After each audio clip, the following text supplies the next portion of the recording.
Rain may glisten, but still I listen for hours and hours. I'm just a kid again, doing what I did again, singing this song. When the red, red robin comes, bop, bop, bobbing. When the red, red robin comes, bop, bop, bobbing. When the red, red robin comes, bop, bop, bobbing along. Hello and welcome to the Red Robin Podcast Weekly, which is powered by 360 Chartered Accountants on Budget Size Auto Centre. I'm Chris Johnson, and this week I'm delighted to be joined by 𝐂𝐜𝐿, Joe Withers and Karl Smith, with Matt from the Bloody Twin Podcast join us later on. And where do we start? Should we start with our Derby Day delight? Or do we discuss our gritty Easter Monday victory over Toulouse? Maybe we could start with a preview Saturday's round 10 Super League home fixture against Wakefield Trinity. Or do we kick off with the news that Tony Smith has announced he will not be signing a new contract with Hull Kingston Rovers and he will leave the club at the end of the season? Or do we start with a positive and Elliot Minchella's brand new 4-year contract, which will keep him at the club until at least 2026. Lads, it's great to have you on board for the podcast tonight. Anybody who's watching, if you want to get involved, please put your comments in because there's plenty for us to go at this evening. Mikey, it's crazy, isn't it? It's not even a week since Good Friday and that victory over the Black and Whites, and there's so much that's happened since then, isn't there? Mate, honestly, I've made some notes and I've wrote about Review All FC and I've put almost a week ago. Wow. Because the fact that victory was, 6 days ago. If you're listening on Friday morning, it was 7 days ago. It's incredible how fast and how sport can really change in a matter of hours. Yeah, definitely. Joe Palmer, he's watching on YouTube. He said, hello all, looking forward to this. Has anything happened in the last week? Joe, it's never dull being Hull Kingston Rovers fan, is it? It never is, mate. Honestly, it never is. Just when you think everything's running smoothly, bang. Something always throws a spanner in the works, doesn't it? Yeah, and Karl, we're going to talk about it in a bit more depth shortly, but just before we've come on to record, obviously, Elliot Minchella, it's been announced he signed a brand new 4-year contract with the club. So after the craziness of Tony Smith and his announcement yesterday, it was nice to have a bit of positivity, wasn't it, with that news breaking earlier? Yeah, most definitely. Without a doubt, I mean, I tweeted earlier on regarding that as soon as the club released it, I thought, well, that's all great. Let's have a few more now. And like I say, club's in good places regardless of what happened yesterday. So hopefully that's just the start of things to come in terms of signings. So yeah, all good. Yeah, of course, we're going to start off with obviously the big news, which is Tony Smith has announced that he's going to depart the club at the end of his contract. Many fans are left scratching their heads at how it's come to this. Only recently, the club announced that they'd entered contract negotiations with Tony, and it looked like quite positive, didn't it? I think the club expected him to sign a 1-year rolling contract, but yesterday morning, Tony Smith interrupted his press conference to make a point, and that point was that he'd be no longer staying at the club. Just before that press conference, he told his players and coaching staff, I think they was shocked. I know from first-hand accounts from a couple of players that they didn't know what was happening until literally Tony Smith was on the pitch and he told them. And then even Neil Hudgell, he didn't know what was happening because he received a short phone call from Tony Smith while he was over in America telling him that he was about to announce he was going to leave the club. Mike, I think people were hoping he was going to stay. Maybe some people expect he was going to leave. There's obviously all the rumours about him going to Leeds, etc. But how do you feel about the way he's gone about announcing his departure? Because I know a lot of fans are upset about the way it's come about. Yeah, I think rightly so. It's sometimes you can say something and the effect of your actions can actually be worse than what you've actually said. The way you've gone about something and the way you've done it. And I think that's possibly quite apparent here. I think some fans expected him to leave anyway, and there's the way that he's kind of gone about it. It's disappointing. It's not something that I would have expected him to do. I know that he's not always necessarily gone by the playbook in any form of his coaching career. He's not always necessarily done things the way that people would expect. You know, we even talk about his team news, don't we? And sort of say you can never quite predict what he's gonna do, what he's gonna say, and how he's gonna line up. And I think he caught a lot of people off guard yesterday. You know, my phone was absolutely buzzing, left, right, and centre. Just various different friends and family just reaching out and saying, you know, what's going on? Can you believe this? People from other clubs, you know, I had a couple of Cas fans message me asking what was going on, and yeah, it was. It really did catch me off guard. Yeah, and the club didn't have any press release ready, didn't have any statement to make, so it shows you how off guard they was, which was ironic when you consider that Tony Smith's daughter is part of the communications team at Hull Kingston Rovers. So, you know, the fact they was caught off guard really shows what a crazy decision it was maybe by Tony Smith to announce it in that way. Joe, when you heard the news, and obviously as the day went on, was you starting to think that maybe there was no way back for Tony Smith? Because in his press conference that he did, he basically said that there was people within the club that he couldn't work with. He wasn't having the control that he wanted. And, you know, if you imagine in your job, if you was, you know, maybe not being too kind to your employer and you was coming to the end of your contract, you'd think they'd maybe speed it up to get rid of you a bit quicker. Was you expecting that as time went on yesterday? I thought like, obviously the club didn't say anything, did they, for quite a few hours? So I thought there's meetings going on at board level. I thought, are they going to say, right, the way you've done that, you've sort of done us a bit dirty, going behind our backs a little bit. And I thought they're going to just say, Danny Maguire, can you take it till the end of the year or something like that? And Tony can go out the door, like, but obviously he's staying till the end of the year now, isn't he? So I think the best thing for everyone to do is just try and get over it and back the boys till the end of the season. And hopefully, we've got to give him credit, to be fair. It's turned us around, hasn't he? So I just hope it doesn't, like, filter our season out now, do you know, where people's heads are turned and stuff like that. It don't disappoint us now. So, but yeah, yesterday I did think his time's up, to be fair, but obviously not. Yeah, and obviously the club was reeling from Tony's announcement. They released this statement. It said, Hull KR confirmed Tony Smith will leave the club at the end of the season. Much to our surprise, during his weekly press conference, Tony announced his intention to bring the curtain down on his 2.5-year reign at the Robins. He will now fully focus on ensuring we appoint we will now fully focus on ensuring we appoint a head coach for 2023 and beyond, who builds on all the positive momentum and progress the club has made over the last 2 seasons. This season offers plenty of promise. We know the character and quality of our players, and coaching squad will ensure we give everything to make 2022 a great season. The night before, Carl, it was there was a rumour going around, wasn't there, that Anthony Seibold had been approached by Rovers. I think many people poo-pooed that. You know, I don't think, you know, I put that out on social media and the comments were pretty much, no, Tony Smith's staying, he's going to sign a new contract, blah, blah, blah. And then fast forward to the morning and Tony Smith's announcing that he's about to, he's not going to sign a new contract. Do you think that that's maybe played a role in it, that behind the scenes, the club are maybe seeking out a new coach and Tony's not being too happy about that?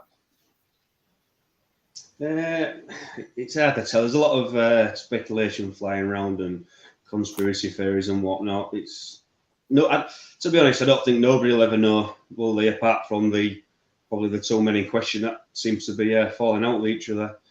I think we know that is without mentioning any names. So it's difficult to tell.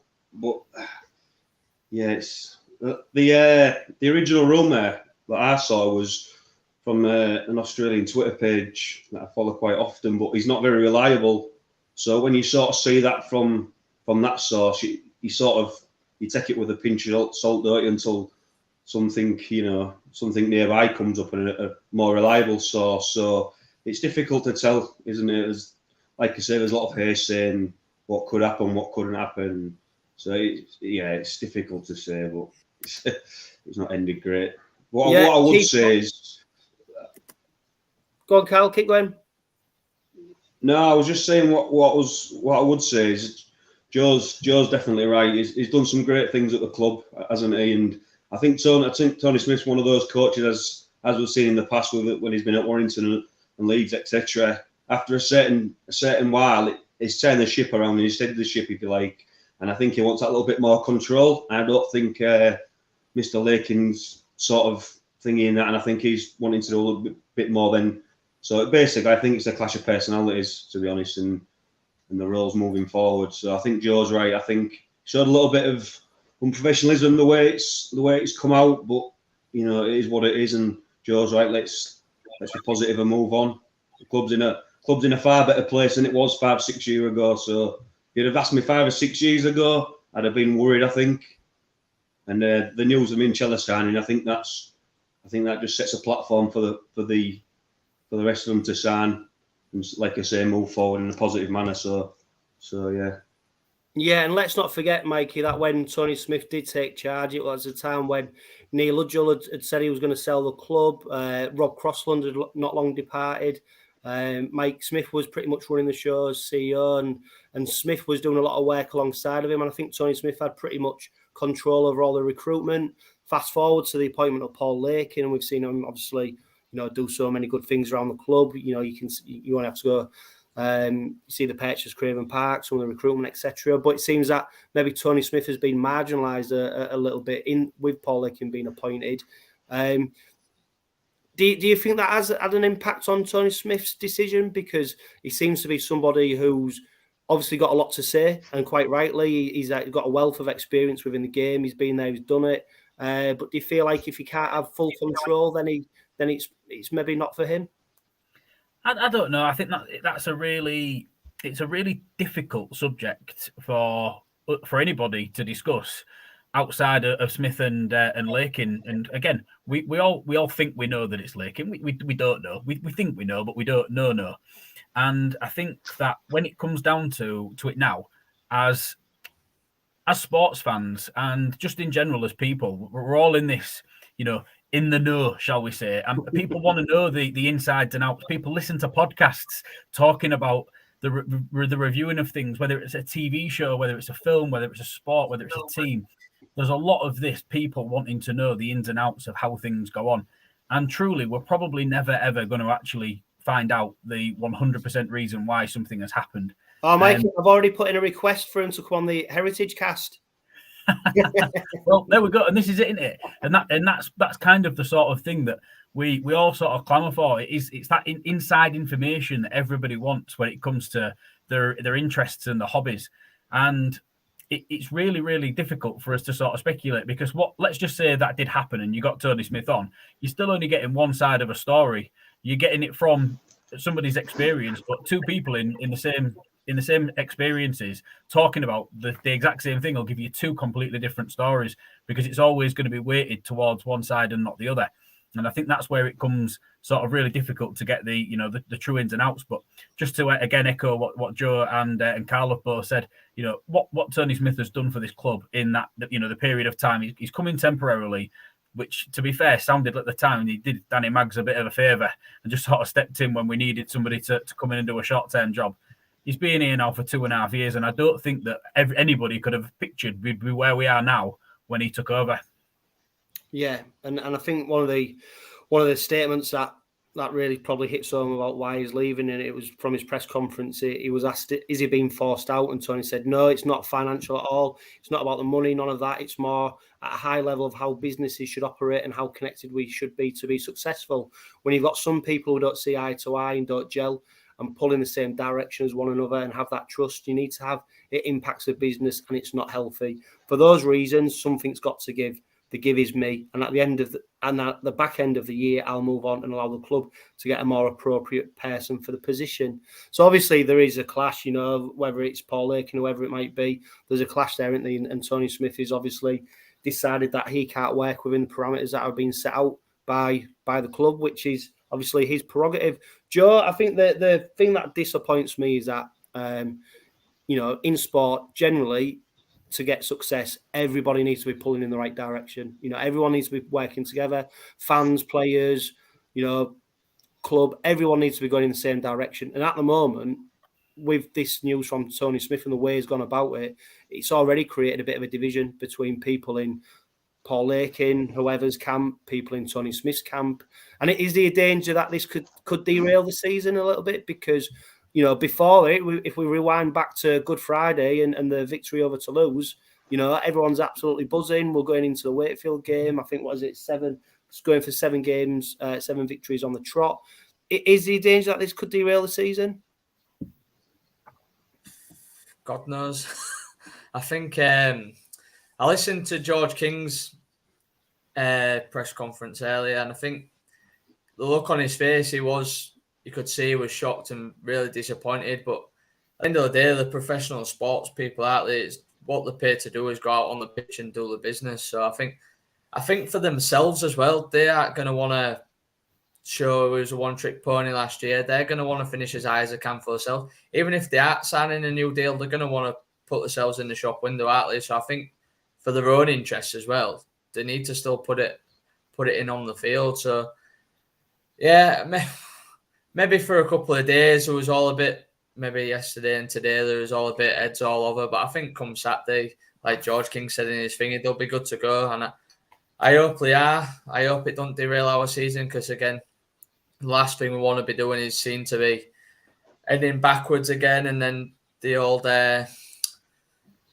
scrambling around trying to find signings late on in the season and all that malarkey happens again. So fingers crossed it don't, but you never know, do you? I think we'll get a good indication of that come Saturday, to be fair.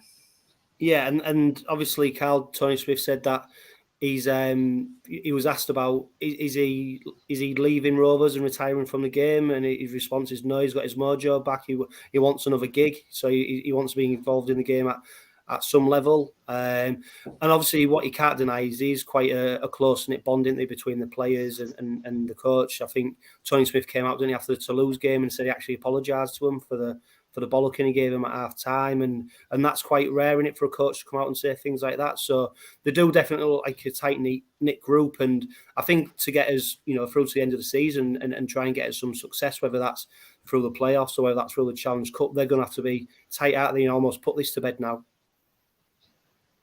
Yeah, most definitely. Yourself, the players and the coaching staff, they've all got respect for each other. Fans have respect with the staff and the coach and whatnot. So yeah, it's like any other sport, Chris. It's a business-based result, on results. So yeah, like Joe said, you don't look so far ahead, but they just need to keep chipping away and getting them wins, because if they get a few bad results, it's going to be one of those. They start turning on certain players and coaching staff, and then it's no matter what fan base it's from, they get a bit brittle, don't they? And it's it doesn't matter he's leaving at the end of the season, so we can't afford to fall into that trap. Then we just need to keep doing what we're doing on a weekly basis. Yeah, Neil Jackson said, should a CEO have the say in the playing squad? And then Keith Pollard said, Tony's always gone to clubs and he's gone in to sort them out, from management to playing staff, not just a coach. Mike, is that a bit old-fashioned now? Having a coach, we saw it in football with Alex Ferguson, and almost, to a certain extent, you got it a bit like Jurgen Klopp now, but where a coach comes in and has, a huge say across the whole club, because I think Paul Lakin now, obviously, his remit is to make us sustainable, and that's regardless of whatever coach is in place, isn't it? So is Tony Smith being a bit, I don't know, romantic, a bit old-fashioned in his view that he can have such a big impact at a club? Possibly. Sometimes, obviously, we believe we kind of have head coaches, don't we? Whereas in football, they're more known as managers, and that could be potentially just a play on words that doesn't really mean a great deal. But it also could mean that a head coach's job is to coach, and a manager's job is to manage a team, and then they would have a team of coaches who would then assist them with that side of it. Bringing up Keith, obviously, he's just mentioned. I put a comment in there. I remember Keith telling me in the past that when he was playing in the 60s, it wasn't actually the head coach's job to pick the team. It was done by a board of directors, and that can obviously throw in a different point of view when it comes to sort of the selection of teams. And I know that there was quite a lot of controversy back in the day about team selection and things. So there's definitely something to be looked at there. Yeah, and it's funny you mentioned that, Mike, actually, because it was the late great Johnny Whiteley who famously left Rovers because of that, because he wanted to pick his team, and yet there was a committee who was picking it for him, and which is why he left Rovers. But Joe, I mean, know how fickle sport is. You know, Tony Smith keeps winning. No one bats an eyelid. Loses a couple of games, and all of a sudden the pressure's on Tony Smith, isn't it? And people saying, is he having effects on the players, etc., etc. You know, all he's got to do is keep winning, hasn't he, Joe? Well, yeah, it's easier said than done, though, isn't it? I think, like I say, a couple of bad losses, and everyone's going to be saying, send him out now, let him go early. But yeah, I just think it's a tough one to take. I think everyone just seen this rosy picture of everything going right, didn't they? Everything was building, we was building something special, and then it just seems like a really odd time to do it. And I think no one even had an indication of anyone falling out at the club, did they? You know, everything. He spoke before, Tony himself, about having a good relationship with the way they work together with Paul Lakin and stuff. So, yeah, I think, like I say, I think couple of losses here and there, and I think yeah, people could start turning, but you never know. You never know. And Mike, the club, you know. Chris, yeah, go on, Karl. Sorry. I just wanted to get the lad's perspective on the 𝐂𝐜𝐜𝐿 situation. I mean, it's sort of been brushed under the carpet a little bit, and I can't help but think that that's sparked the situation, because it was only a couple of months ago where we said, oh, well, Tony Smith needs to sign, and there was all the Leeds rumours kicking about. I think this was sort of after the 𝐂𝐜𝐜𝐿 situation. I don't know if that sparked a lot of this, because obviously Tony Smith wants a bigger say for him to sign a new contract, which he hasn't done. Now, has this 𝐂𝐜𝐜𝐿 situation sparked that? I know it's all hearsay and conspiracy theories, but I keep hearing that Tony Smith actually defended 𝐂𝐜𝐜𝐿, and you know, members of the board wanted him out. So that, you know, that's more than a possibility that's happened, and that's where it sort of come from. Yeah, and I think Mike's I don't know about you guys. I don't know what you're. I think Mike's right in that. You know, this will all come out in the wash someday about the wheres and whys and all that kind of stuff, and whether the Brad 𝐂𝐜𝐿 situation has had an impact on Tony. He's obviously an opinionated man, and he goes by his values and what he thinks. And you know what you would say about Tony Smith, he's definitely a player's coach, isn't he? So he's definitely going to back his men, and whether it is a power struggle between what he thinks is the right thing to do by his players and people looking at it as what's the right thing to do by the club. You know, I think it will probably come out in the wash eventually. But the fact is, Brad 𝐂𝐜𝐿 is here to stay for the rest of the season. He's being kept on by the club, you know, and really, if the club did want to get rid of him, I'm sure, you know, they could go about it in if they really wanted to. So it's going to be interesting, Karl, to see how that pans out. But Mikey, we're starting to get linked with a number of coaches now, aren't we? And what you'd say is that Hull Kingston Rovers is quite an attractive proposition, isn't it? For a number of reasons, not least the investment in the playing side, the infrastructure that Paul Lakin's keeping. And we're in a bit of a different position now looking at a head coach, aren't we? Because normally when we've had a head coach depart, it's because we've been on a bad run, we've had a relegation, we've had a rubbish season. Whereas actually now, we're looking to appoint somebody where we're in a really strong position, aren't we? Yeah, it feels like the first head coach that's left Rovers of their own accord, if that would make sense. It's probably, you know, the first one we haven't relieved of duty, shall we say. And it's going to be interesting because, as you said there, we're a much more attractive proposition we was in 2019 when we was looking for a head coach. Even probably going all the way back through, you know, after each head coach has left, even all the way back as far as Justin Morgan. It's kind of always been we've been on a downward spiral, shall we say, at the end of each sort of when the changes come, we found ourselves in a position where we've needed to change something to improve our fortunes. Whereas right now, if we improved our fortunes, we'd be winning something because that, you know, we're really on that cusp of it now. So it definitely is an attractive proposition. There's been all sorts of different names bandied about. I've seen people talking about Andrew Webster, Shane Warne. Yeah, that'd be a good one. A good appointment, that, wouldn't it? That would be a right good one. You know, so there's some names out there where you would necessarily not associate those with Rovers. So it's really good, and it's exciting. I think actually, you know, I've really got thinking about it. It's exciting to see what's next. Yeah, and talking about names, Rob Batty's put personally, I'd like Rovers to go after Brian McDermott from Fev. He's a great coach, knows all the Leeds lads at Rovers. I think he'd work well with Maguire as his assistant. Obviously, Danny Maguire is one of the names in the frame, Joe, but he's said before, hasn't he, that he's not quite ready. But I suppose, Joe, if Super League head coach jobs don't come around often, do they? And sometimes you've got to take your chance. Can you see Danny Maguire being the head coach next season?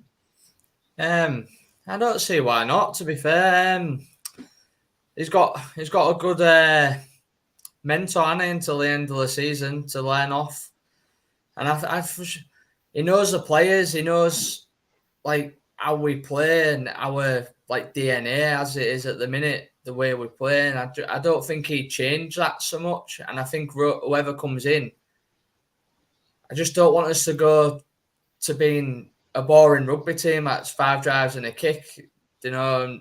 I want us to carry on playing the way we are, and I think if Maguire did take it, we'd have that continuity. Whereas if someone else comes in, I think maybe looking to change a little bit more and have their own massive stamp on things, and then I think that could possibly like change a few people's perceptions, like players wise. Am I that happy here anymore? Do you know that? They all seem to be really happy, and especially in Minchella's statement, he said it's the core of the group, the players as people, and if they start getting a bit thingy, then it could all turn sour. Yeah, and although it's a bit unpalatable, really, the way that Tony Smith has gone about announcing he's going to depart Rovers, Karl, I'm pleased he is staying, because can you imagine taking Tony Smith out the equation and then dropping in an interim head coach for the rest of the season? You know, because there's no doubt that Rovers do have an identity. We play a certain brand of rugby league, and you know, if you put someone totally alien into there to get them to get the players playing the way that they want to play in such a short amount of time, it's very difficult, isn't it?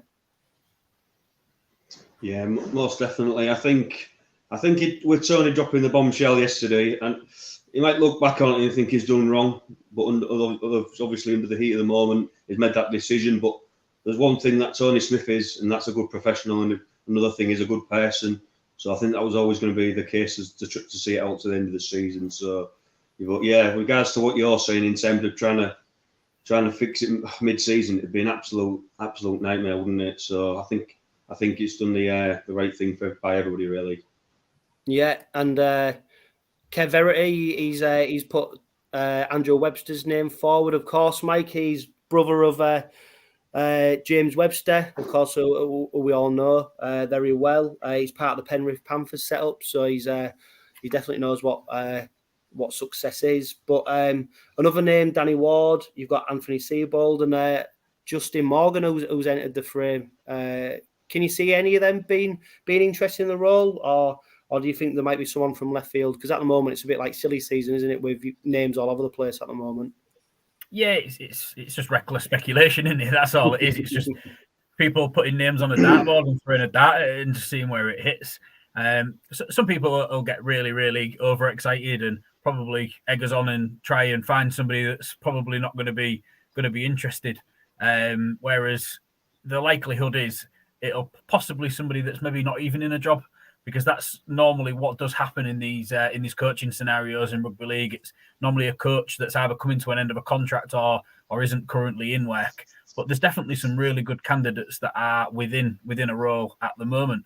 Obviously, we speak about Danny Maggs, and he did come out and say that he didn't feel like he was ready to be a head coach. So it'll be interesting to see if he is a candidate for us, what his take is then, because obviously it's still a very short turnaround between now and when we're going to be looking to appoint a head coach. So that could still technically come a little bit too soon for Danny Maggs. But, you know, if he wants to stay at the club, then you've got to feel like he needs to be a part of the recruitment process for a head coach, because it needs to be somebody that the lads that we've got in Maggs, Odgie and Stan who are comfortable working with as well.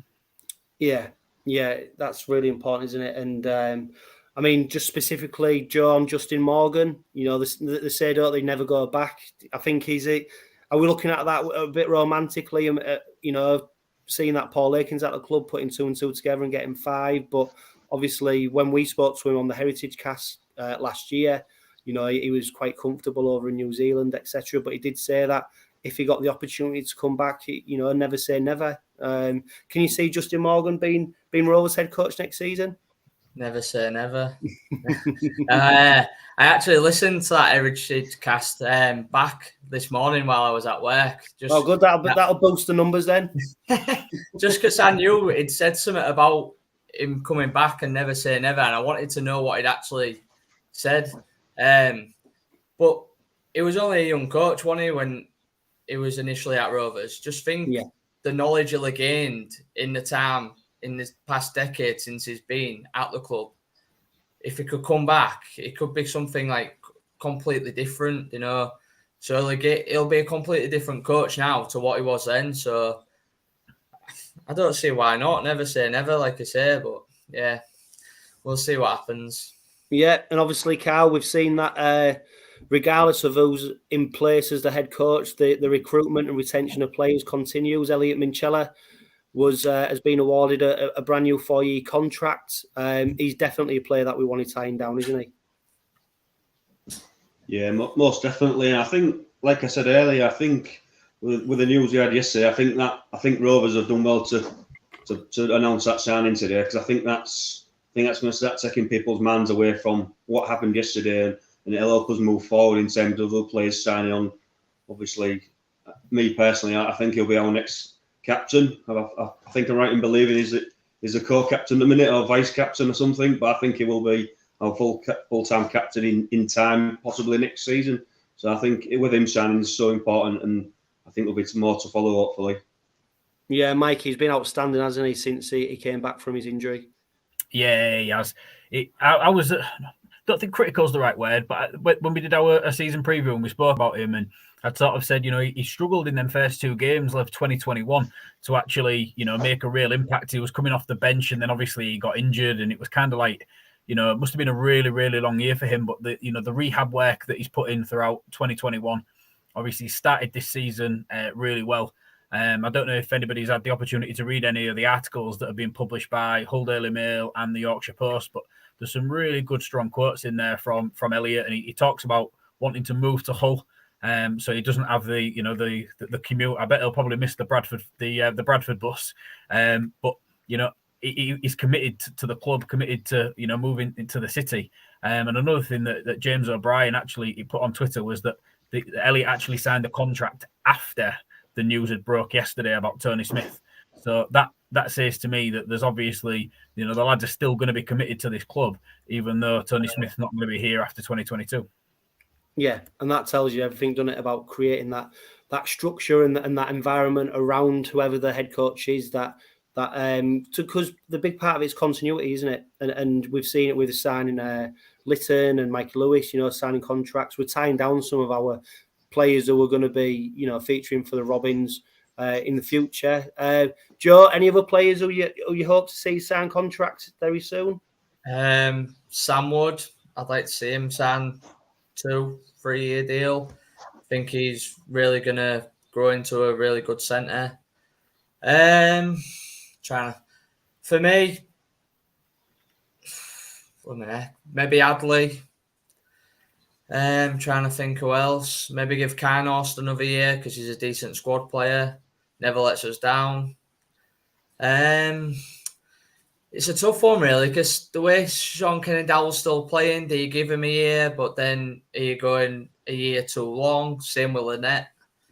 But for the other 3, the Corbin, Sims, Vete, and Takarangi, them 3 for me can disappear, and we'll get 3 other quarter spots in that you're going to get value for money for and actually get them out on the field. So, yeah, I think there's only maybe 2 or 3 more that I'd offer contracts to be fair.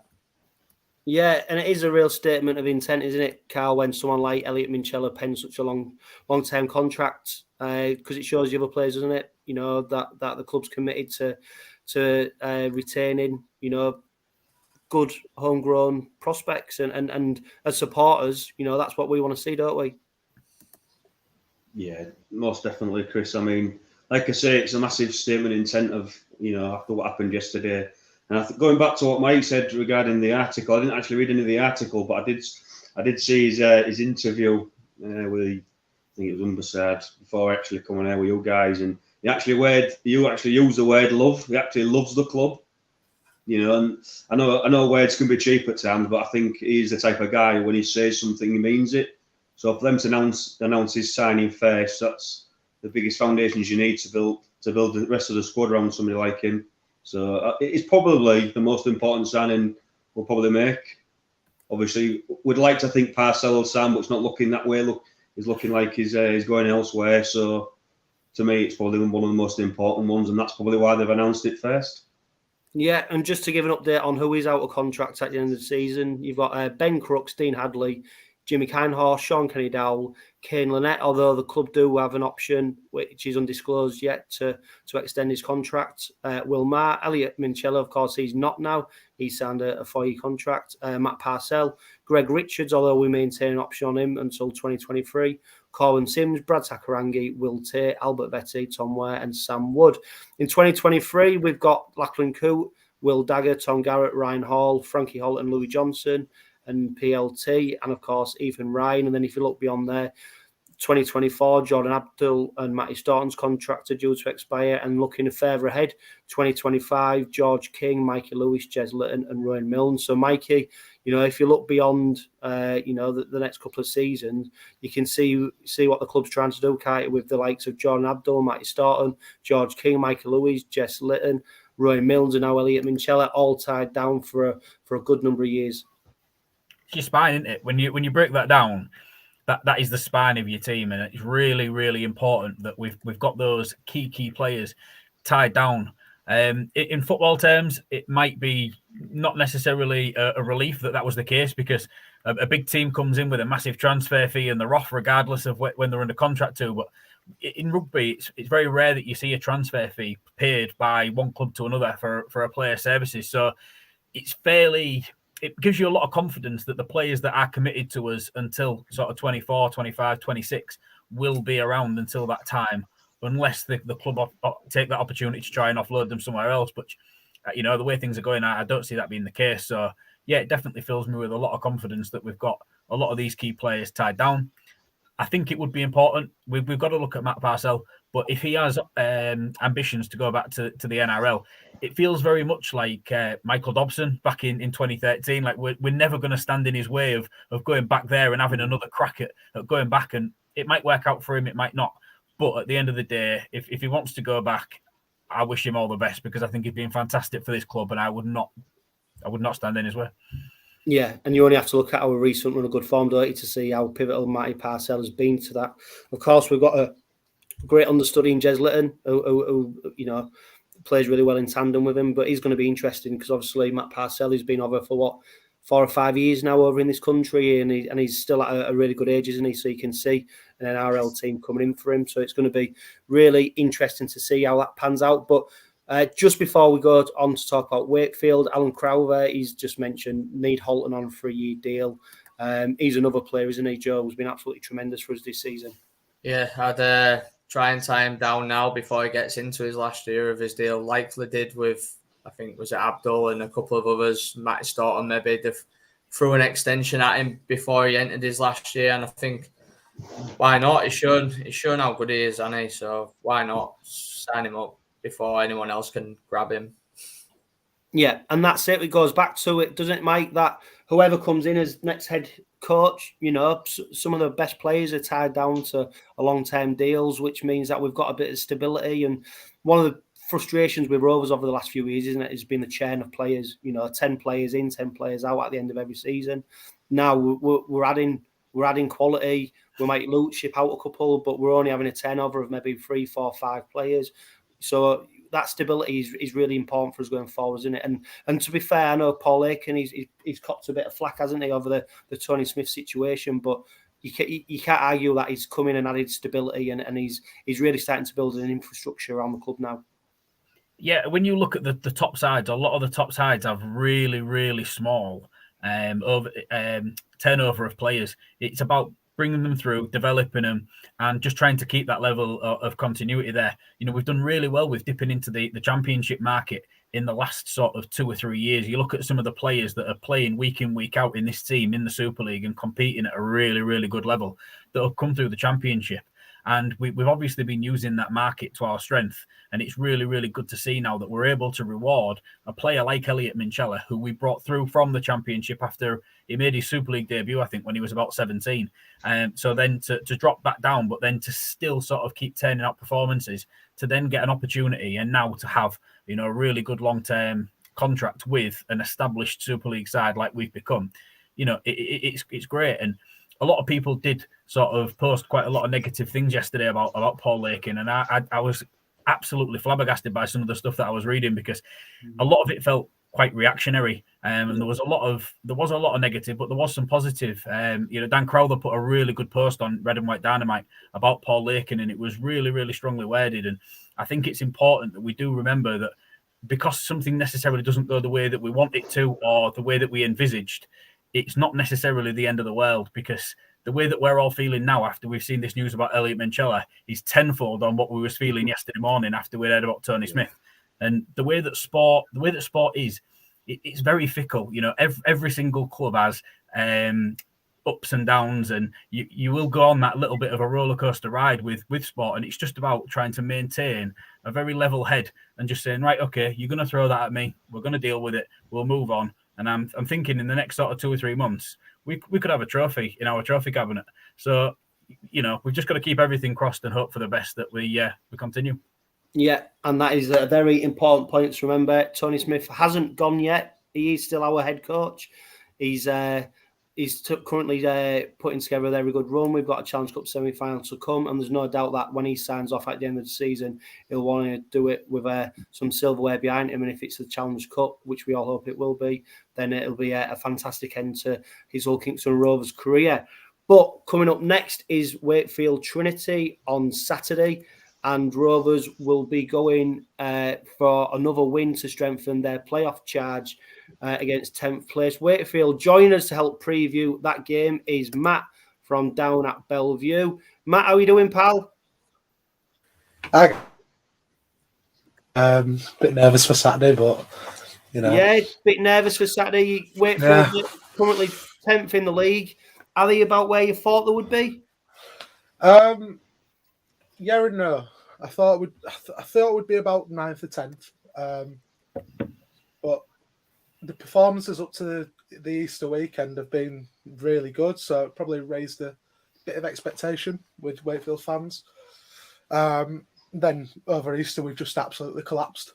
And I hope that it's just a bit of a blip and we can get back to winning ways on Saturday. But I'd be happy with a good performance. Yeah, he started off the season with 4 losses. Obviously, first game against Hull, then Catalan, St Helens and Leeds. And then you went and won 3 games on the trot against Toulouse, Warrington and Salford before losing to Castleford and Wigan. Where did you see them 3 wins coming from on the trot? And then how do you put it down to then following that up with 2 losses? I mean, the first 4 games, we did start with that losing run, like you say, but the performances were always sort of there. I mean, most St Helens fans have said that we're probably the best side we've played this season, which I'm still in shock at them saying.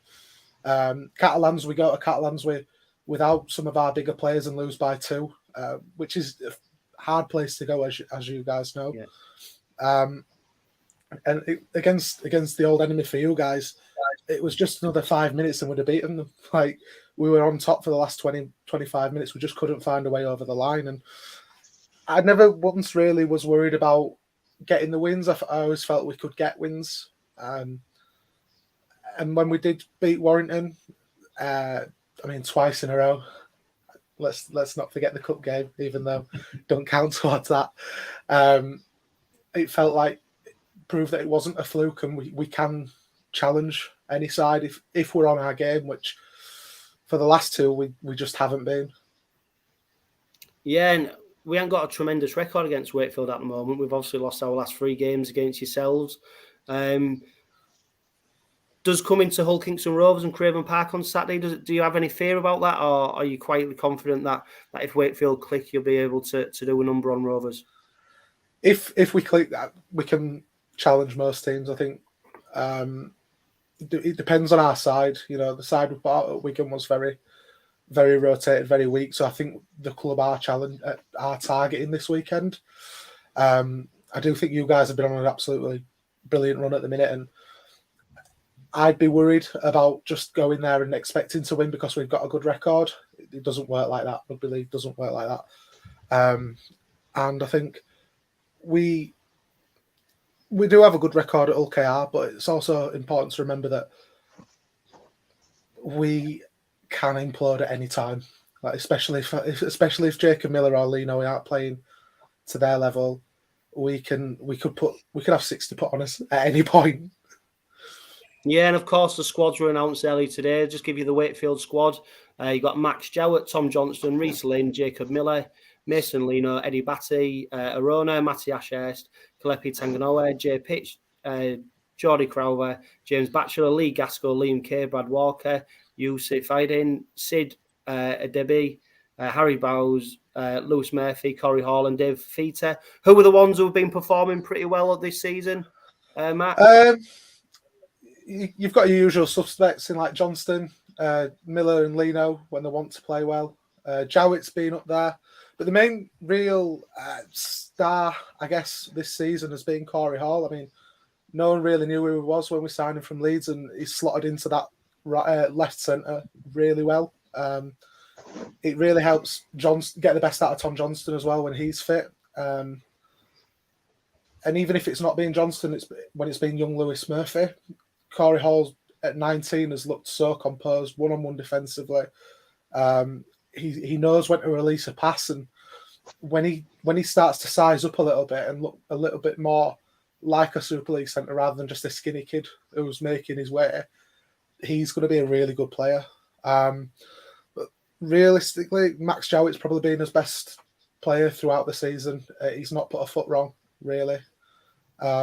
He sort of goes underrated in Super League, does Max. There aren't many fullbacks that I trust under a high ball more than him. I know you've got a great fullback in 𝐂𝐿𝐴𝐿, and I see him as a very. I'm not saying he's of the quality, but I'm seeing him as a very similar style of play to 𝐂𝐿𝐴𝐿, and I think we are quite lucky to have him.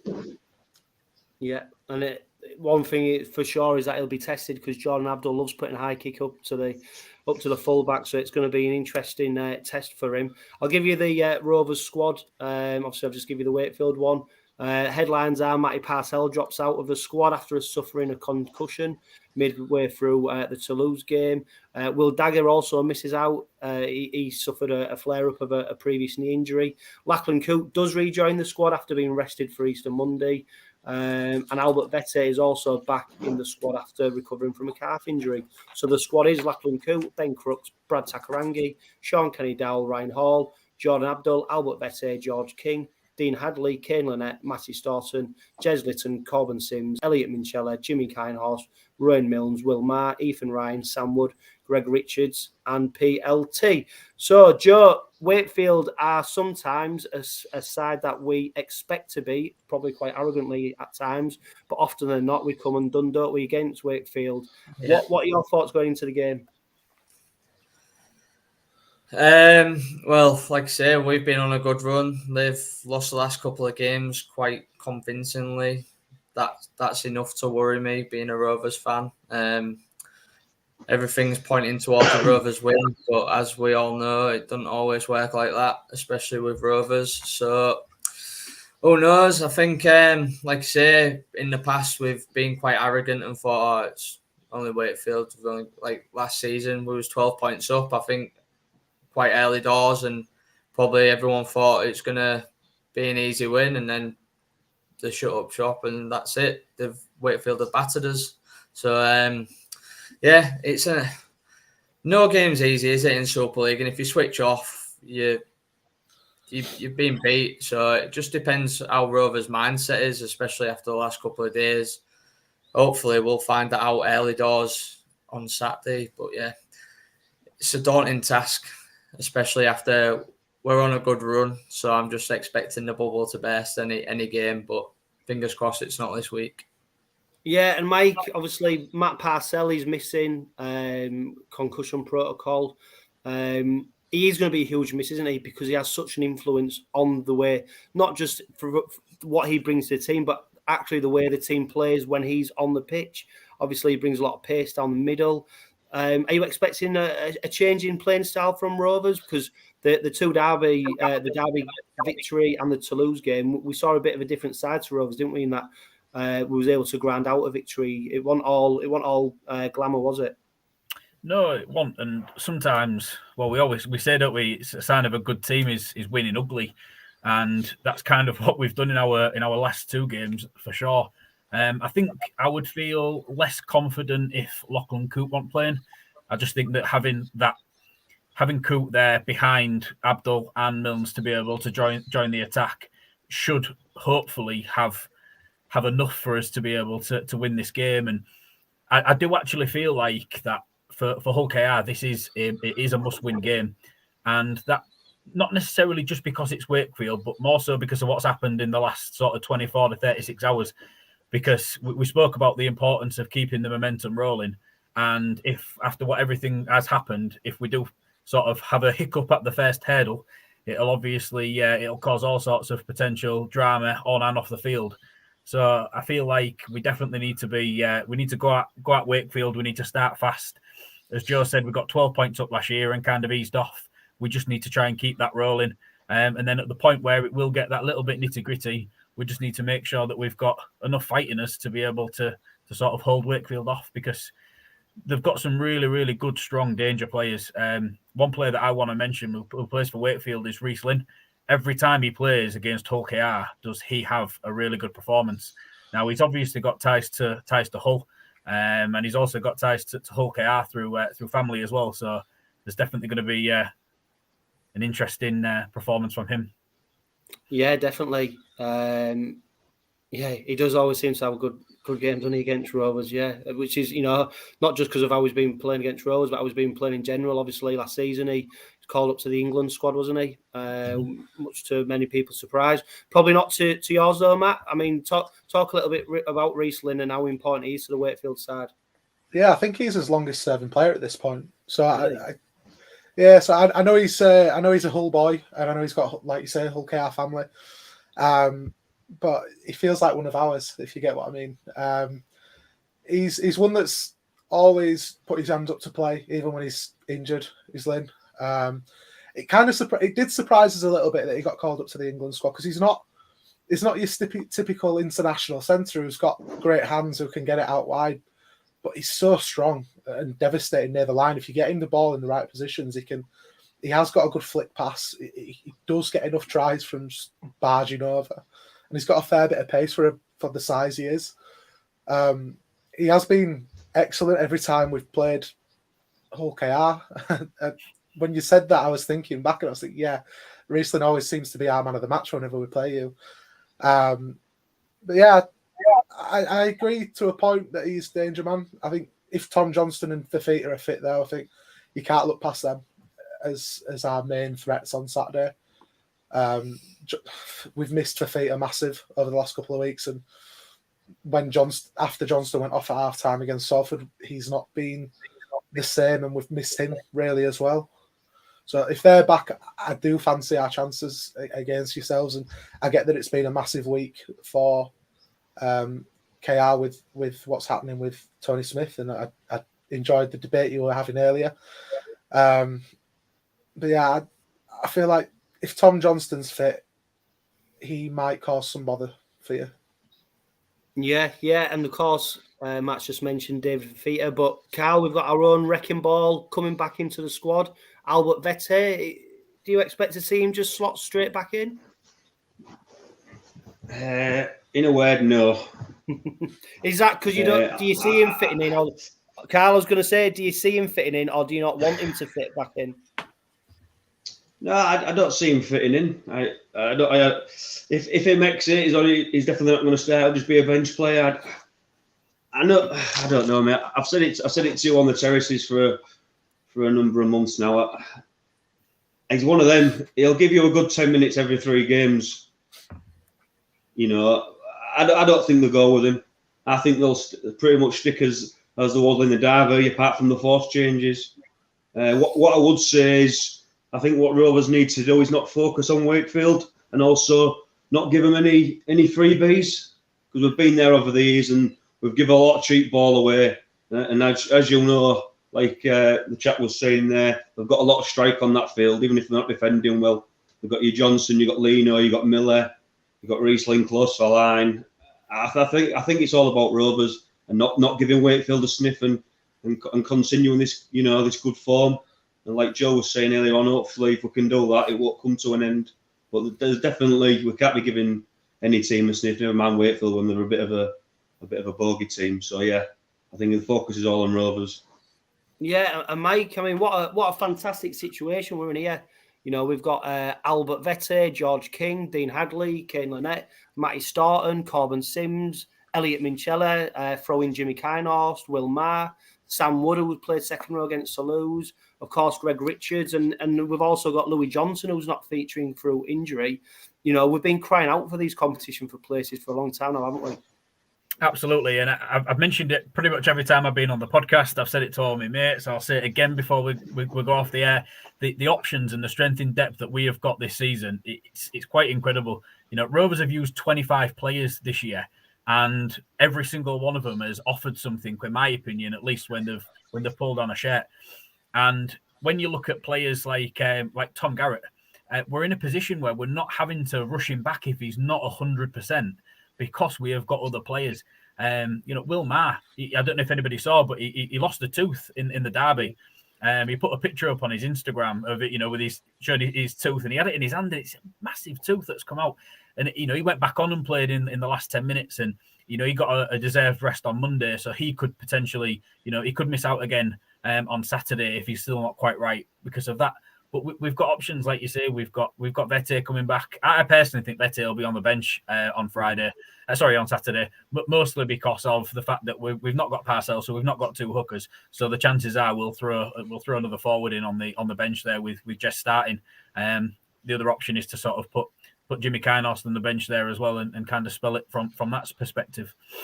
Yeah, obviously, you know, we've got some strength in depth in our forwards, Matt, but who are the players who you look at from a Wakefield perspective and sort of strike a little bit of fear into you? Do you say Parcell want in the squad? Because that's no, Parcell, he's got concussion against Toulouse, so he's right. missing through protocols. Yeah. Well, he's the main one that I'd have said. You know, 𝐂𝐜𝐿 He's one of the top fullbacks in the league. He always looks quality whenever I've seen him play for you guys as well. He's really the main one. I'm glad that Michael Lewis is missing for our game. I don't wish him an injury or anything, but I'm glad that he's unavailable to play against us because he's been awesome every time I've seen him play. Abdul's kicking game is a trouble for any side. Yeah, Frankie Holton. I saw someone earlier say that they want him on a 3-year deal. He's been really impressive since he's stepped up as well, and he's one that I think we're going to have to really try and avoid running at because he's tackling. I don't think he misses a tackle. Like, it's brilliant. No, he has. He's been phenomenal. And to be fair, Mikey, I didn't even mention Tom Garrett and Frankie Holton when I was listing our forwards. You know, when you consider that they've still got to come back into the squad. But Joe, one player I think deserves a lot of praise and a lot of credit is Ryan Hall. You know, he had a 2-try salvo against Toulouse. He did the same against Hull FC. And who would have thought he's also a keen piano player as well. If you noticed it. Yeah, he's definitely a man of many talents, isn't he? But he's been phenomenal, hasn't he? Not just in his try scoring, but his meters made, running the ball out from defence. Just everything about him. He just doesn't seem to age, though, does he? He's still got pace about him. He's just doesn't age. We're still one of the best wingers in the competition for me. And if he carries on the way he's going, why shouldn't he be able to take a World Cup spot? You know, he's being that good. So yeah, I think we're a lot better team when he's in it for his for his meters. And I've got a little visitor. Do apologise. I think just everything about him, like I say, his meters, his try scoring, is just really, really good. And I think he's probably, without him, we're a lot weaker without him, I think. Yeah, and of course he was named in the England squad by Sean Wayne at the start of the season, so he's definitely playing his way into contention. Matt, just before we sign off, how have Wakefield fans been travelling? Have you been going down in big numbers? Or can we expect a decent following on Saturday? No. To be honest, we went to Warrington in decent numbers, but that's because the club put the travel on for £1. We haven't really been that far away, you know. I mean, St Helens, we didn't take many because we don't normally take many on a Friday night. One of his away games has been 𝐂𝐜𝐿𝐴N, which we never take many away to 𝐂𝐜𝐿AN, especially at the start of the season. Wigan, I think there was only about 100 Wakefield fans, but I think because it's this side of the Pennines, I think we'll have a bit more of a support this time.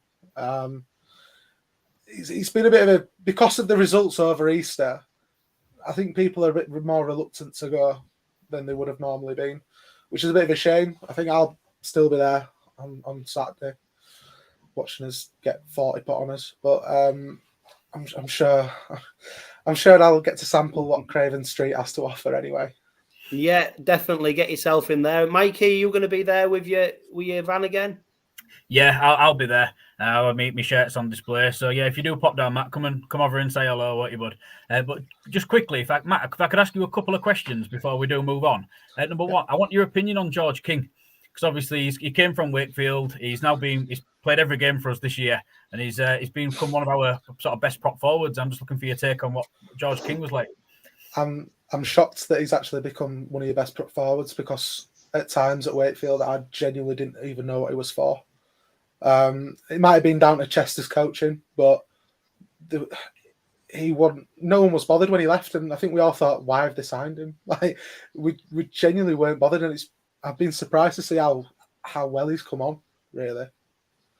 Yeah, there was a lot of sort of question marks across the Rovers fan base when we signed him, and obviously we brought him through partway through the 2020 season because we'd agreed to sign him from 2021, and there was just that little bit of sort of apprehension. And when he started playing for us, everyone was sort of like, "My God, we found like this hidden gem." And I think Tony Smith has definitely brought out the best in his game, and that leads me on to my second question. Obviously, we've asked you about how you're going to approach the game on Saturday, but from your personal perspective, has your opinion changed from yesterday morning before you'd heard about Tony Smith to now? Do you feel more confident? Do you feel less confident? How does that make you feel?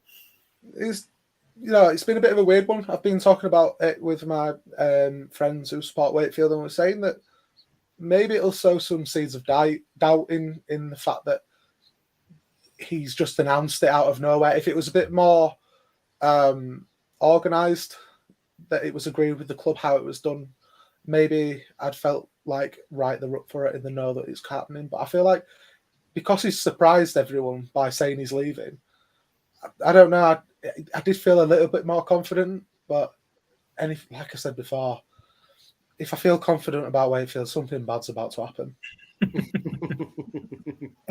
I think most rugby league clubs are like that, aren't they? That's it. Well, that's how we feel.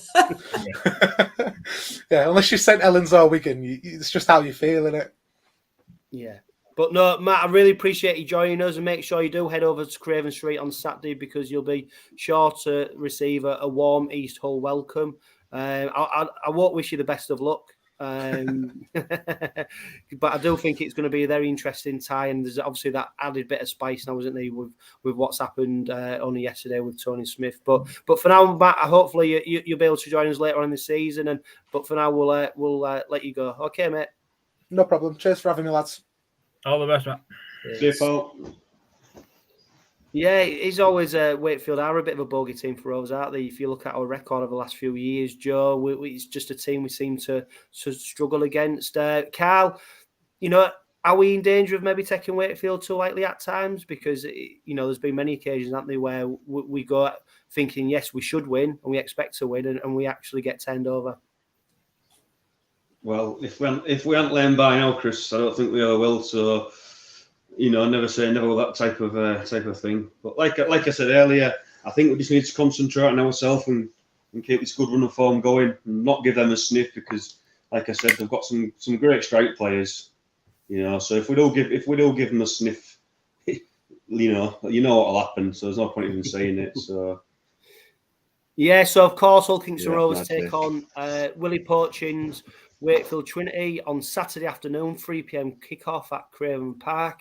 Let's hope Rovers fans continue to back the boys because one thing that's become really evident is that when the crowd turns up in big numbers and they get beyond the boys, it really does give them a lift. And I think a number of players have, and including Tony Smith's mentioned how important it is that the fans get behind them. So hopefully we'll do that on Saturday. But of course, almost forget that we've actually played 2 games over the Easter period. And of course, we got 2 victories. The first one was a very good Friday derby victory against the Black and Whites, trailing 4-4 at half-time after tries from Ryan Hall and the Grub. But 2 tries from starman 𝐂𝐴𝐿 in the second half made sure that Rovers came away with a victory. And then we went and followed that up on Easter Monday with a scrappy victory over Toulouse, 28 points to 24 victors. But we was losing 12-0 at half-time. Try scorers that day were Matty Staunton, Jordan Abdul, George King, Ryan Hall got 2, and Will Dagger got 4 kicks from 5. Mike, first I'll come to you. It was a good Friday, wasn't it? And what I was surprised with actually is I didn't think Hull Kingston Rovers actually played that well. But then I also think we didn't have to because I think we played against a very limited Hull side who tried to execute a game plan that I don't think the players were able to execute. But there were some real standout performances from the Robins that day, wasn't there? There was, and it was a weird game. The first half was felt very nervy. Obviously, it was 4-4 at halftime. Neither side really got hold of the game, and in the second half, I actually felt like Rovers was much the better team. I felt like we dominated in that second half, but we didn't really have to get out of sort of second or even maybe first gear to really to see that victory through. There was one what I want to call controversial call. I think the big bomb that McIntosh was adjudged to have knocked on his hand and it went backwards, in my opinion. And then Mikey, if that happened against Rovers, you'd be furious, wouldn't you? If that was a call against, of course you would. And it's sport. We've had calls go against us before. We've had calls go for us before. Hull FC had that call go against them on Good Friday, and then they score a try in the dying seconds to win a game on Monday, which could be classed as a dubious call from a Warrington perspective. So the way sport goes, these things come around. Should they? No, you'd like the right call every single time, but realistically, that's not going to happen. And I think that decision did change the game because obviously the ball goes out wide. Sam Wood gets a really good offload. 𝐂𝐤 gets over for his first try, and then that was the momentum. The crowd's up, and it's really, really hard to break momentum in rugby league. And that's why I feel like you get a lot of big scores because it just keeps rolling and rolling and rolling. And if you can just keep that momentum going, I can't think of that many times in that second half where I thought Hull FC are going to score here. They're going to score. They didn't have any opportunity on our line where I was really, really panicking. And that's quite rare in any game, let alone a derby game. Obviously, I mentioned earlier on about Will Maher's injury. He came back on after losing a tooth. We lost Frankie Holton as well. Just after half time. But another key point which I thought was quite big in the game was Andre Savelio not coming back out for the second half. Obviously, he's now, I think it's an ACL injury that he's got. He's out for the rest of the year. So he's going to be a big loss for Hull FC. And I think that was quite sort of pivotal as well because he's a really good player for Hull FC, and that will have obviously changed their game plan. Yeah, and of course, Joe 𝐂𝐴𝐿, he arrived, didn't he? I think that was everything on Good Friday. What we've seen from 𝐂𝐴𝐿 doing a St Helens shirt, and he's been steadily building to that type of performance. But 214 meters made, 3 clean breaks, obviously 2 tries. He got the man of match award. That's the 𝐂𝐴𝐿 we want and expect to see, isn't it?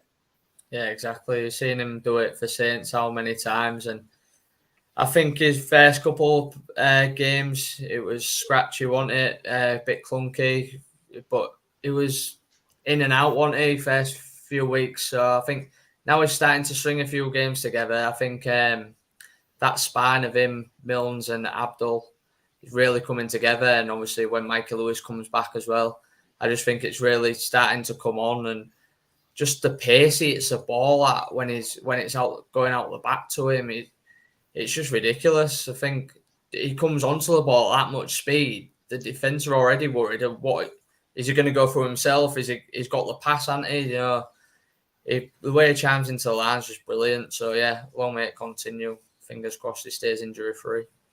Yeah, and Karl, you know, Rovers have been sort of given the moniker the entertainers. But on Friday we saw a different type of performance, didn't we, from Rovers, in that they ground it out. They didn't do anything too flashy. But what they did is compete, and they didn't really give you know, Hull FC a chance to get into the game, and that's what impressed me. That this side showed that they can put in a different type of performance. Yeah, to be honest, I think it's 100% right, and I agree what Mikey was saying earlier on in terms of I think Rovers always looked the strongest team. And like you say with the McIntosh, it wasn't an error; it should have been a play on. It did swing the game, but even up to that point, I thought Rovers was the far better team. You know, and like you say, let's be honest, as a hardcore Rovers fan, and the rest of you guys are also. I can't remember where the quality of a derby's been great, or if it has, it's very rarely, you know, because most of the time it's, you know, enthusiasm, the passion of the crowd. And I think a lot of that spills out onto the pitch, so the quality drops. But, you know, maybe 4 or 5 years ago, I don't think Rovers could have won in that way. You know, I think it'd have been expansive rugby or nothing. So in terms of winning games in different manners and finding different ways to win at different times in the game, I think you're 100% right, and you know that's what happened on Friday, and I also think that's what's happened in this 5-game streak that we're on. So yeah, like Joe said, long may it continue. Yeah, and Mikey, I saw you out on the pitch again on the derby, and I think Craig Franklin and the team at Rovers deserve a huge amount of credit, because not only was it a spectacle on the pitch, it was a real event off it as well, wasn't it? And you know, me and Karl, Karl not as early as me, but we got into the ground nice and early. We stayed after, watched the academy game, and had some beers. You know what I mean? It was a real event, wasn't it? And that's testament to the way that them guys have been doing it. Not least mentioning the Ratons, who were putting a fantastic performance. You know, it just had that real spectacle feel about it. It did. It was quite good. I feel like the way that I watched the game back on Sky, and the pre-match build-up came across really well on TV. You know, the way that they introduced Hull FC, and then, you know, at the end, you know, make some noise for the Robins. You know, it came across really, really well. And I think they loved being there as well. You know, I kind of spent a little bit of time with them in the rehearsal before they went live, and it was quite interesting to see sort of their take on it. You could see that they were sort of a little bit nervous as well, you know, because it's almost, for them, being live on Sky Sports it's a really, really big thing. It gets their name out there, and hopefully it'll help sell some tickets for them on their tour that they've got going on at the moment. Yeah, and I'm going to save it for another podcast, but there's no way waiting 40 minutes for a pint of lager is acceptable in this day and age. But I'll save that for another podcast, maybe when I want to have a rant about queuing for beer. But that's my own fault. Anyway, Joe, a player who came into the Rovers starting lineup and had quite an impressive game. Of course, he created the try for 𝐂𝐿𝐴𝐿𝐿𝐿𝐿 Ethan Ryan, who he's fitted seamlessly into the side, hasn't he? And we've seen it. It's been a feature of that right edge, hasn't it? Where we saw Jimmy Kynehorse, partner Sam Wood, and now Ethan Ryan's took that place out on the right wing. But a very good game from Ethan Ryan. It was almost like he hadn't been away. Yeah, defensively it was sound, wasn't it? The amount of reads. I remember at one point he jammed in and nailed Josh Griffin, and I just think, like, before we wouldn't have had that. They'd have been jamming in and missing the tackle and it going out to the winger and just strolling. But he does seem to have great timing, doesn't he? How he times his tackle. Brilliant. Because, like you said, often people become caught out, but he seems to time it to perfection every time. It don't just hit the man, though, to give him a chance of getting an offload. He covers the ball as well, doesn't he? He's so good at it. But yeah, I thought we've got a bit of speed out there as well now, haven't they? Now he's playing instead of Kynehorse. There's a bit of pace out there as well. So yeah, he took his chance with both hands, didn't he? So yeah, hopefully that continues as well. But I quite like the partnership of him and Sam Wood out there. I think that could really blossom into something really good. That's fingers crossed Tony Smith doesn't sling 𝐂𝐜𝐜𝐿 in there on Saturday, which kind of got an inkling he might do. He was 18th man against Toulouse, wasn't he? So is he edging him in there slowly? But I don't see how you can throw him in at the minute with Sam Wood and Ethan Ryan doing so well out there. Yeah, I'll come to you, Carl. I know you're his biggest fan. So where do you see Brad 𝐂𝐜𝐜𝐿 lining up on Saturday? How long you got? It's already been a long podcast. I don't see him going with him. And to be honest, I hope he doesn't. I hope, like I said earlier on, I hope he keeps it as similar as he could to Good Friday. Obviously, there's a few forced changes, isn't there? But like I say, I think Joe's right in terms of having Wood at centre and Ethan Ryan on the wing. I think look fairly strong. And I think what also has been clever as well, an experienced coach like Tony Smith, we all think, and I've said it myself, we all think he'll keep the same team. And he'll just tweak one or two things on a weekly basis to suit the team we're playing against. And I think it might only sound, a small thing, but I think him putting Ryan in on that wing was all about the pace and ball movement, knowing Hull are a big team. So just little tweaks against certain teams are paying dividends. And again, that's an experienced coach who's had success, and it's great. And that's what you want to see. And like Joe said, the players that are coming in, when they haven't played for weeks on end, they're doing a fantastic job. And that's why the club's in a better position, because everybody's fighting for that shirt. And you're moving forward, we're strong on off the field as well as we are on the field. So yeah, it's all positive, Chris, and long may it continue. Yeah, and of course we then followed up that Good Friday victory with a victory over Toulouse. There was a few changes to the squad. 𝐂𝐜𝐿 was rested, so Will Dagger came back in. We saw Ben Crook's feature at centre with Sam Wood moving into the second row. Also, we have Corbin Sims, obviously made his return. He started from the bench. Actually, one player who's worth mentioning a little bit is Greg Richards. He seems to have gone a little bit under the radar, hasn't he? But he seems to be growing into the side. I think he got off to a bit of a slow start. I think a lot of Rovers fans were probably a little bit too unkind to him to expect him to hit the ground running. But Mikey, Greg Richards, is he starting to impress you? Yeah, he's doing all the basics really well, and it's a sign of a player doing well when nobody's really complaining about him. As negative as that might sound, because he's just going about his business very quietly. I think he's played maybe 7 or 8 games all off the bench, and he's coming in and he's doing that, the interchange prop forward spot for, quite a good little stint in the middle of each game. And as you say, he's a steady Eddie, isn't he? He's probably never going to be an 8 or 9 out of 10 every week, but he's steady doing 6, 7 out of 10 each week and just doing the nitty gritty stuff in the middle that we need him to do. Yeah, and I don't know if anyone's actually had the pleasure of seeing him up close, but he's absolutely massive. He's like a cannonball. He's huge. Yeah. But another player who, you already mentioned it, Mikey, when you spoke to Matt, George King. He had an absolute stormer of a game and obviously scored a try, and you really saw him coming to the fore, didn't we? Because if we're honest, it probably wasn't Rovers' best performance of the season, but they found a way to win. I won't tell you that Carl texted me saying he thinks he was going to lose, especially when I have just told you. So, but no, to be fair, Rovers started the game slowly, didn't they? And you needed players like George King to dig in and get us out of a bit of a rut, didn't you, Mikey? Yeah, well recovered. Yeah, it's Carl mentioned it earlier. The Hull game was a game in a previous season we would have probably lost. And this Toulouse game was definitely a game in a previous season where we would have probably lost it. We've not really got a great record against them in recent memory. We played them 3 times over 2017 and 2018, lost all 3 games, 2 of them being away from home, 1 of them being at Craven Park. So we've not really had a great recent history against them. So we speak about Wakefield as well. It's the teams that tend to be around where we've been in league position, what we struggle against, whether that be a Salford, a Wakefield, now obviously a Toulouse. We've done it with Huddersfield in the past, where it's the teams that are going to be in and around where we're expecting to finish. But now we are looking at trying to finish a little bit higher in those positions. So these teams now, we do need to be trying to sort of beat them.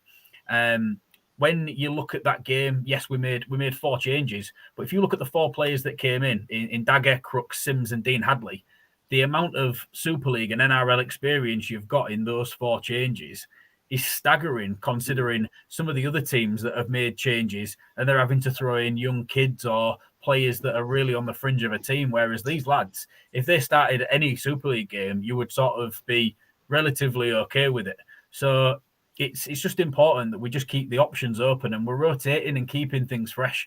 I would love for us to have a squad on Saturday that resembled one that was very similar to that on Friday, but I think that would be quite naive of us to think that there won't be changes. You know, to play 3 professional games of rugby league in 8 days, it's a massive toll on people's bodies. You know, I'm sure everybody will have seen Ryan Hall's tweet after the game on Monday saying, you know, we need to go back to just having the one game at Easter. I think it was actually in place ahead of the 2020 season, but obviously we know what happened there. So that didn't actually, in fact, it got worse as the season progressed because we play games every 3 days. But I think that we need to try and get back into that player welfare element of just having that one game at Easter. And Sky maybe put the games, you know, maybe on the Friday you have Hull Rovers and the Monday you have Saints and Wigan, and you know you make a big deal of the weekend. Yeah, and obviously they've gone for a 27 game season this year. I think they could have had 25, and obviously we could have had that gap at Easter and play the one game of the weekend. Karl, what do you think about the Easter schedule? Because that Monday game almost, you know, especially because we normally play Hull on Good Friday in the derby. That Monday game always just, I don't know, it loses a bit of shine, don't you think? And obviously, from a player perspective, you know, we talk about player welfare. Well, that goes out the window for me when they create this schedule for the players. And I think Mike's right. Do you expect to see some changes on Saturday? You know, are we a bit naive to think that we'll just go, you know, maybe line up like we did against Hull on Friday? Yeah, I mean, how many times do we sit here and you know, let's try and second guess Tony Smith? There's no point, is there? There's actually not after yesterday. Not after yesterday, they ain't. No, exactly. Proof's in the pudding and all that. So, and I totally get what Mike's saying. They can't go on about player welfare and then keep this Easter schedule like it is. Something's got to give, you know. And I think the more and more players come out and sort of say they disagree with it and need scrapping, I think that is the only solution. And you know, they keep doing that and they keep saying that, whether it takes years to happen or not. But I definitely don't think it's good on the body. Obviously, we're not professional athletes, but you know, I can imagine it being an absolute ball ache for those guys, who, especially with the Rovers. We had the intensity of Good Friday derby, and then we're flying off to Toulouse. I mean, come on, let's be safe. If we're going to do it, let's be sensible if we can. I mean, it's just ridiculous. And like Mikey was saying earlier, 4 or 5 years ago, we wouldn't even have bothered turning up at Toulouse because you took that much out of the squad, the lack of the squad we've had 4 or 5 years ago, and we would have never ever got that result on Monday if we didn't, you know, we haven't moved forward like we have. And that's why I text you when I did, Chris, because I could see a bit of the older Rovers creeping in. But Mikey makes a hell of a point. That squad is a lot better now, and if any squad can cope with it, it's the one we've got now. But yeah, it needs scrapping for me because you know yourself, the quality on the Monday, the quality of that game, whether it's at Toulouse away or bloody St Helens or whoever it may be, the quality of that Monday game and I dare say for most Super League fans, players, coaches, you know, everybody apart from the RFL, they'll probably say the exact same thing. Yeah, no, you're probably right. And Joe, I know we've already touched on it, but you know, we're coming on the out of the Easter bank holiday. Normally we'd come out with it with a good number of injuries, but when you look at our squad, it's pretty strong now, isn't it? And the fact that Matty Parcell is missing, and you know, he's a huge blow. I don't think we're hitting panic stations yet because there's so many other players, and what we've seen is that Tony Smith has created different variations and different styles of play for us to different ways for us to play now. So going into that Wakefield game, even if certain players don't play, I don't think we have that panic now. No, exactly that. I think, like, you look at the players that have dropped out of the squad, and like, I know Will Dagger's like your backup fullback, but your Dagger, your Frankie Alton's not fit, Parcell, but then you're bringing back the likes of Vette, Lynette, 𝐂𝐿, you know. So the strength in depth at Rovers at the moment is just like you're almost in awe because we haven't had it for so long. It's like, bloody hell, we can actually drop these players out, but bring these players back in, and we're not really much weaker. So it's only good for the future, isn't it, if we can carry on like this with this sort of depth. And this competition for places is only going to bring out the best in players as well, aren't they? They're all going to be fighting. They're all going to want the share. They're all going to maybe want contracts next year if they're still fighting for them. So, it can only be good moving forward. Yeah, no doubt. And of course, I'm going to put you on the spot now and get a prediction from each of you about what the scoreline might be. Mike, I'll start with you. Rovers by 8. Rovers by 8. Karl? Oh, gosh. I'm going to put my neck on the line and I'm going to say Rovers by 16. Rovers by They 16. need a reaction from yesterday's news, don't they? 𝐂𝐜𝐜𝐿𝐴 hat-trick. Hey, well, like we said, Tony Smith, wins games. Nobody asks any questions. Brad 𝐂𝐜𝐜 hits the ground running and gets man of the match performance. All of a sudden, he's back in the fold. And Joe, what about you? I'm going to go Rovers by 14. 14, wow. Yeah. I hope so, because it'll be a great afternoon of rugby league if Joe and Karl are right, Mikey.